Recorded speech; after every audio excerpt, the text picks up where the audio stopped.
was explained by the very fact of the date, the 18th of October. She was the seventh victim of the lady with the hatchet.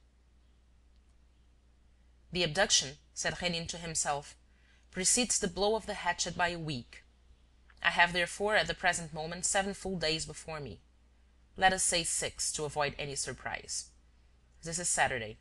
Hortense must be set free by midday on Friday.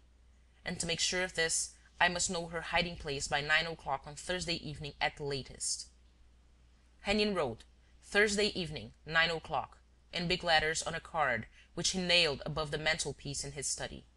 Then, at midday on Saturday, the day after the disappearance, he locked himself into the study, after telling his men not to disturb him except for meals and letters. He spent 4 days there, almost without moving. He had immediately sent for a set of all the leading newspapers which had spoken in detail of the first 6 crimes. When he had read and reread them, he closed the shutters, drew the curtains, and lay down on the sofa in the dark, with the door bolted, thinking. By Tuesday evening he was no further advanced than on the Saturday. The darkness was as dense as ever. He had not discovered the smallest clue for his guidance, nor could he see the slightest reason to hope. At times, notwithstanding his immense power of self-control and his unlimited confidence in the resources at his disposal, at times he would quake with anguish. Would he arrive in time? There was no reason why he should see more clearly during the last few days than during those which had already elapsed. And this meant that Hortense Daniel would inevitably be murdered. The thought tortured him. He was attached to Hortense by a much stronger and deeper feeling than the appearance of the relations between them would have led an onlooker to believe.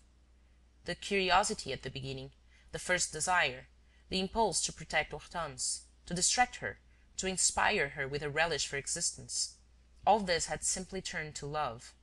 Neither of them was aware of it, because they barely saw each other save at critical times when they were occupied with the adventures of others and not with their own. But, at the first onslaught of danger, Rénine realized the place which Hortense had taken in his life, and he was in despair at knowing her to be a prisoner and a martyr, and at being unable to save her. He spent a feverish, agitated night, turning the case over and over from every point of view. The Wednesday morning was also a terrible time for him. He was losing ground. Giving up his hermit-like seclusion, he threw open the windows and paced to and fro through his rooms, ran out into the street and came in again, as though fleeing before the thought that obsessed him. Hortense is suffering. Hortense is in the depths. She sees the hatchet. She's calling to me. She's entreating me. And I can do nothing.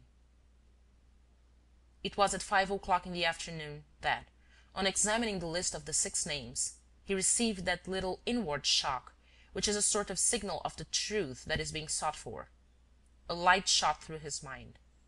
It was not, to be sure, that brilliant light in which every detail is made plain, but it was enough to tell him in which direction to move.